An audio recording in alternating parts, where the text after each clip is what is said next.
Hello, Thorsten. Welcome to this World of Open Account interview. Welcome also as founding members to World of Open Account. We are very happy to have you with us. Can you start by explaining us who you are and, of course, who your company is, what your basic activities are for ABS Global Factory? Hi, Eric. Yeah, nice to meet you, and of course, with pleasure. I will tell you some words about myself and ABS Global Factoring. My name is Thorsten Klindworth. I'm the CEO of ABS Global Factoring, and I founded the company back in 1996. And today ABS Global Factoring is the largest privately owned bank-independent factoring company in Germany. And we provide full service and non-recourse factoring for our clients, which are typical clients of the SME segment, starting at a yearly turnover at around 1 million euro and up to 100 million euros. So maybe a little bit about our DNA or USP. The special thing about us is that we are an entrepreneurial-driven company because I am an entrepreneur. So we are also an entrepreneurial-driven company, and therefore our biggest asset is that we speak the same language as our customers do. And also our customers are mainly family-owned businesses. So we understand their business models, we think alike. We act from entrepreneur to entrepreneur, and this is, I think, very special about us. And this is also what gives us a lot of positive energy.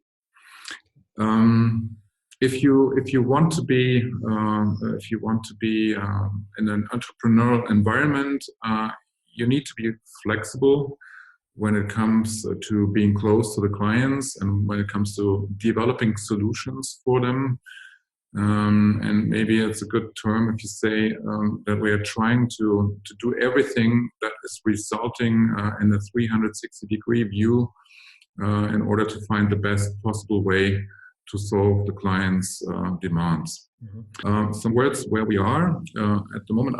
This is the headquarter of ABS Global Factoring in Wiesbaden, Germany, close to Frankfurt in the Rhine-Main area. Very beautiful area, by the way, with nice weather at the moment, beautiful summer. But there's also a lot of very nice white wine around here, so it's definitely worth to come over to our headquarter office.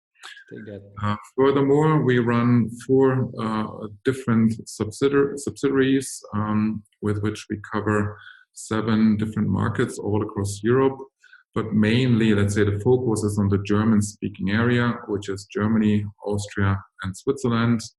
So the beautiful countries, but also, of course, Slovenia and Nordic countries, which are not less beautiful. So this is the area where we are active in. Volume-wise,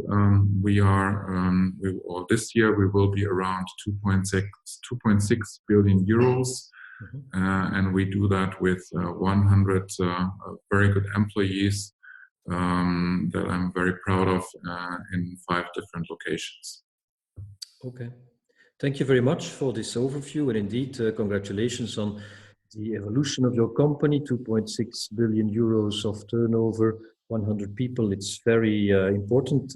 With your turnover of your company, you are already doing more than many countries in the world of factoring. So you have a good position also as entrepreneur to see what goes on in the industry, what went on in the past, what goes on in the future. Could you try to have a look at your crystal ball and share with us what you believe are the major trends for the coming 2 to 3 years in this receivable finance world? Yeah, of course I can try to. I mean, unfortunately, I don't have the crystal ball, but the world is quite complicated at the moment. There are a lot of trends. So a lot of things probably are happening right now while we are speaking and will happen in the future. But looking at the receivable finance industry, I personally see 2 major trends that we are facing right now. First is that we will have to deal with the increase in legal regulations of our business and by the supervisory authorities. I think that is very clear. There's a European-wide trend to increase the legal regulations on our business.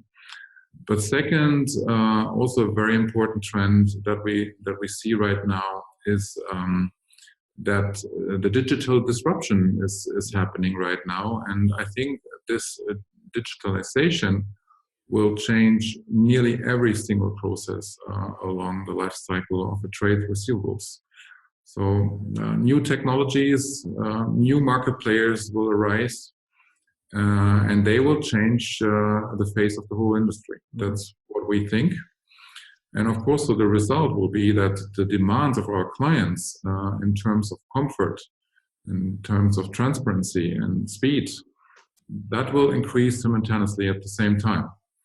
I think that are two major trends, and that will go along with the fact that the worldwide the worldwide trade, also the travel, of course, but the trade as well. The trade will grow, and that will lead to a higher demand of receivable finance. And this receivable finance that has to cope with the international changes or the international challenges of the business. Okay, thank you. Interesting vision for what brings us in. That brings us almost seamlessly also to the last question I have for you, which is related to World of Open Account. Very rapidly from the beginning, you decided, and thank you for that, to support this new initiative as a founding member. And can you share with us, well, what your major expectations are for World of Open Account? If you could dream and say, well, this is what I would like to see happening in the next 1, 2, 3 years for this new initiative. Yeah, of course. First of all, we are very proud to be one of the founding members, and I really think that it was a good thing to do, because in my eyes, the World of Open Account was founded at the perfect time. Mm-hmm. If you look at the past couple of decades, we've never seen so many drastic and fast changes within the receivable finance industry as we see today. So that means that we have to be open-minded, that we have to be flexible. And for us, as a player of the receivable finance industry, we will have to look very carefully at all these changes in order to always be able to provide the best solutions for our clients. I think that's a very, very important point. And that means you need to be connected. You need to have possibilities to exchange experiences. So, as the receivable finance industry is a worldwide industry in the meantime, you need an international association that works as a platform to connect the key players with each other. Mm-hmm. And this is, for instance, something what we expect for the World of Open Account. So the platform should be something where knowledge and expertise can be shared, where technological trends can be discussed and analyzed, of course, and also in order to find opportunities, but also threats, mm-hmm. And also where we can exchange ideas on how to cope with the changing regulatory demands. And in this regard, as a lot of regulatory demands come from the G7 summits or the G20 summits, I think it's also very important that an association like the World of Open Accounts establishes a dialogue with the political decision makers in order to set a reasonable framework for the industry for the future. Mm-hmm. As a summary, I think the association should be a trend scout and as well as a networking platform where you can connect and exchange ideas and thoughts. And overall, I'm very much looking forward to this new journey, mm-hmm. and I'm looking forward to meeting the like-minded members of the industry. Sure. Okay. Thank you very, very much, Thorsten, for these interesting thoughts. It's an illustration, the fact that you're an entrepreneur, immediately you have very good, strong ideas about where to go with World of Open Account, and that is so important for us because it is a members platform, a members community, and everything we'll do will have to be steered by the members, initiated by the members. So it's great to have people such as yourself on board, and I really look forward to working together with you as founding member, as member in the near future. So thanks again for your confidence, and let's definitely stay in touch in the coming weeks and months and see what will go on with the World of Open Account. Thank you very much, Thorsten. Thank you very much, Eric, and it has been a pleasure, and I'm also looking forward to be part of this project. Okay. Goodbye. Thank you.